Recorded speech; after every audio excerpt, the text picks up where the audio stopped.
Hello friends, my name is Mike Ader, and I'm here in Minnetrista, Minnesota to tell you the story of the first 50 years of the life of Triumph Stag LE23597UBW, born in Coventry, England in June of 1973.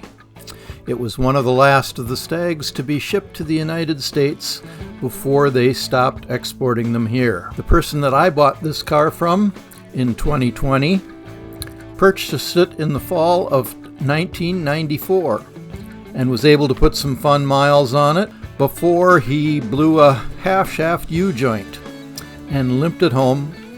So he decided he would ponder that, how to deal with that swaged U-joint. And ponder he did for the next 10 years. And in 2005, he rented a space where it sat for another 15 years. It had been sitting 25 years when I got it. Fortunately, it was Z-Bart protected from at some point early in its life.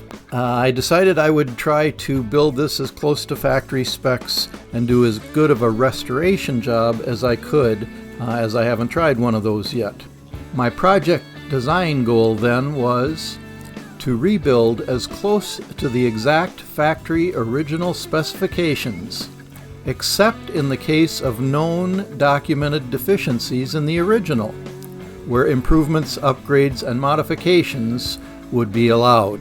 There was one rust-through spot on a front fender, which I was aware of when I purchased it. When I checked the other fender on the other side and poked around with an awl, I discovered I could punch through the paint and the sheet metal, and discovered there was another hole, not as bad, on the other front fender. Further investigation showed that when I took the rear seat out, there was a large rodent nest. I also then took off the aluminum covers on the rockers and discovered that there was some rust from water being trapped behind the rockers for all these years, and a number of very small patches and a few holes needed to be welded under there. Otherwise, the car proved to be pretty much rust-free. The next step was to go underneath the car and sandblast the bottom to see if there was any additional rust that I hadn't found. And upon sandblasting the bottom, there was a number of small pinholes in that floor underneath the rear seat, enough so that I decided I would replace that entire piece of sheet metal in that. The patch panels for the front fenders were available readily, but the patch panel for the rear under the seat was not available anywhere. So I was forced to fabricate my own patch panel, which I did, and then we undercoated the entire car again after removing all of the suspension parts and brake lines and fuel lines, etc., so we could replace all that stuff as we went. After fixing all the rust holes in the front fenders and the rockers under the sills and the rear floor, we went ahead and primed that much of the car. And basically the bottom foot of the entire car was primed at that point. Having the differential removed, we went ahead and took it all apart and cleaned up the casing and put all new seals and bearings, inspected the inside. Everything looked good, cleaned it all out, put in new fluid, new seals, new bearings, and reassembled it. And then we went on to the half shafts. I decided to replace the half shafts entirely with the new CV half shafts, which would also alleviate the well-known Triumph clunk occurring at high-speed cornering.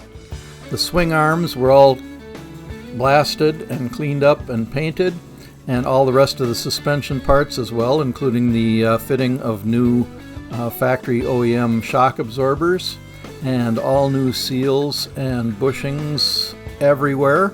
The rear swing arm bushings and the bushings that support the differential were upgraded to polyurethane. The entire front suspension was removed. Again, all seals, bearings were replaced with new OEM spec, new shock absorbers.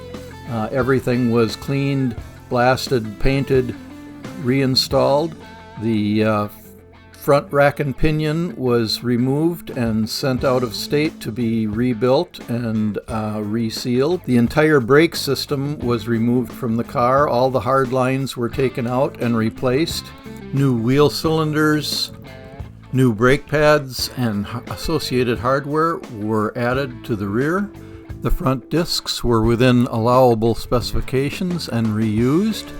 The front calipers were rebuilt utilizing upgraded stainless steel pistons, and new disc pads were applied. The master cylinder was rebuilt and a new brake fluid reservoir was added.